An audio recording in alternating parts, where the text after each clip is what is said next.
First of all, I would like to welcome you in beautiful city Bhaktapur. So I am dipeshraj Sharma. I am General Secretary of Bhaktapur Tourism Development Committee.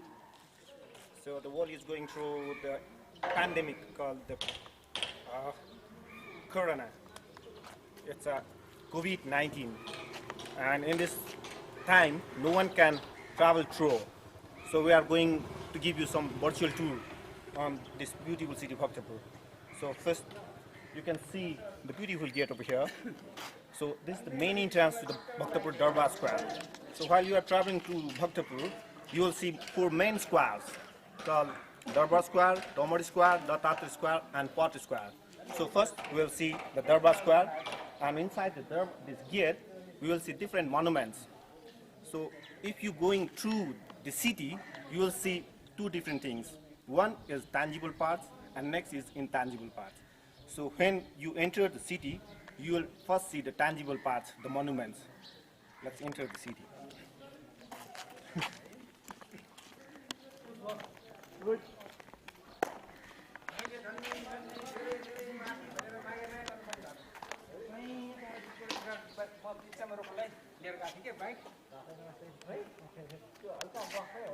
When you are entering through the entrance gate, you will just face two big lions and two big iconography. So in the past, this place used to be a big palace of the king. So at the time, this place is also termed as Bhaktapur Darbar. So the earthquake of 1833 to 1930, all this palace was just collapsed, and till now it was not reconstructed.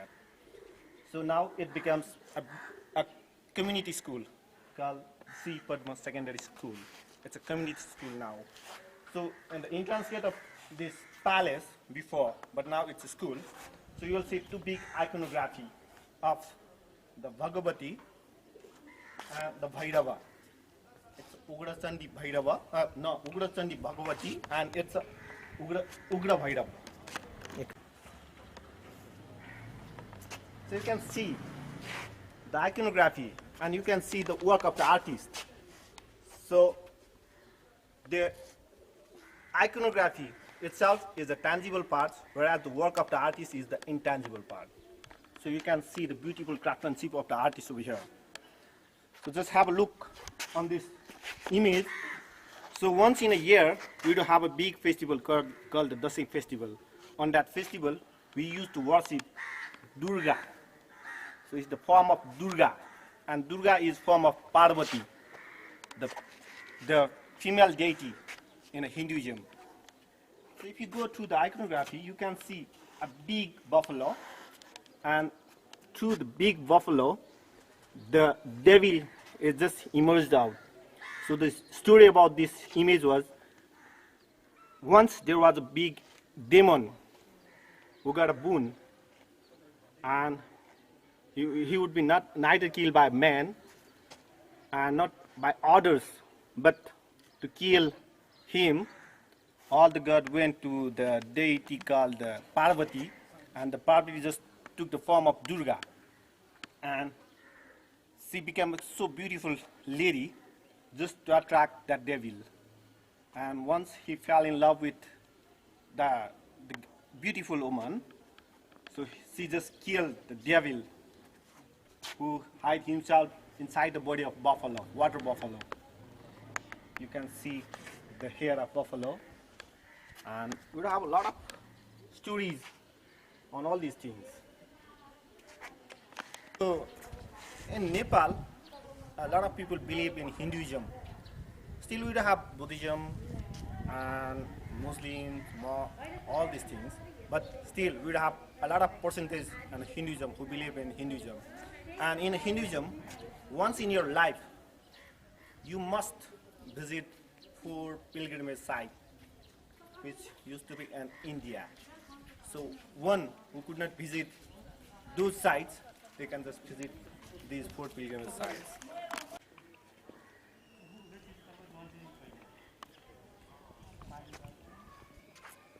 So right now we are in the middle of the Darbar Square. So Darbar Square in the past is termed as Layaku. So Laiku literally means the place where king used to live. So Darbar is also the same.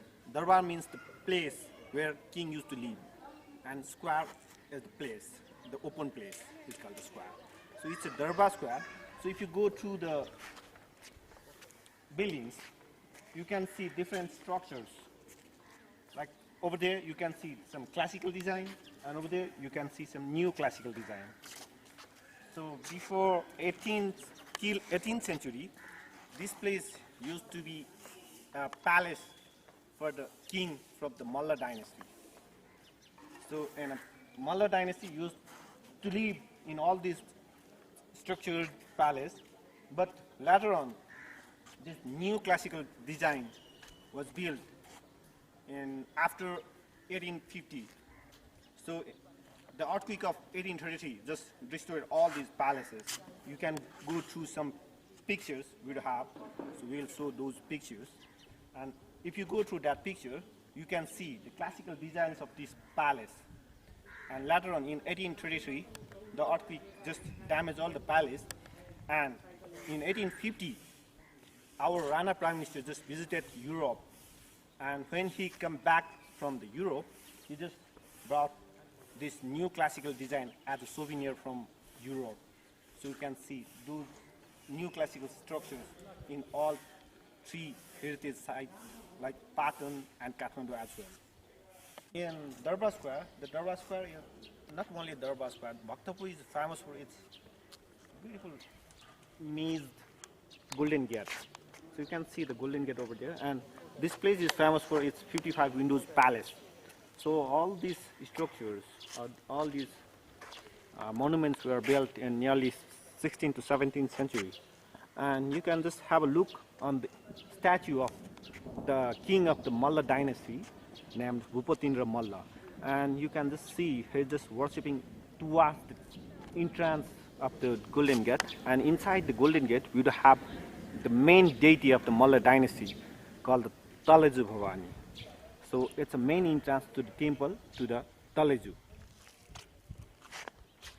On the beautiful image of the Botsala, and this Botsala you can see an structure like in a Shikhar style. So if you visit the heritage sites of Nepal, you can have different three structures like Shikhar style, next is the pagoda style, and another is the stupa style. So we do have all three structures in Bhaktapur, but the Botsala temple is in a Shikhar style. So Shikhar style, it looks like a mountain. That's why the people call it as a Shikhar style. And this temple was just collapsed in the earthquake of 2015, but now it was just restored. And soon it will be just finished, and all these scaffold will be removed, and it will be ready to visit inside. Just towards the side of the Botsala temple, you can see a big bell. So after having a worship inside the temple, the priest used to ring the big bell, and it was believed if we ring the bell, no evil activities will occur around here. And it is also the sort of a meditation. So the sound of the bell just helped the people to meditate. That's why the priest used to ring a bell. And just have a look on the temple of Pashupati. So it was built in nearly 17th century, and the temple is termed as Yaksheshwar Mahadev, and it was the replica of the temple of Pashupati in Kathmandu. So the king Yaksha Malla used to be a good follower of Shiva. Once we do have different myths, and the myth over here is that he used to go to visit the Pashupati in Kathmandu, but once there was a big flood in the river near Kathmandu, and he could not visit Pashupati. On the same night, the Pashupati or the Shiva came into his dream and ordered him to build this temple. So he just built this temple and named this temple in name of himself, called the Yaksheshwar Mahadev.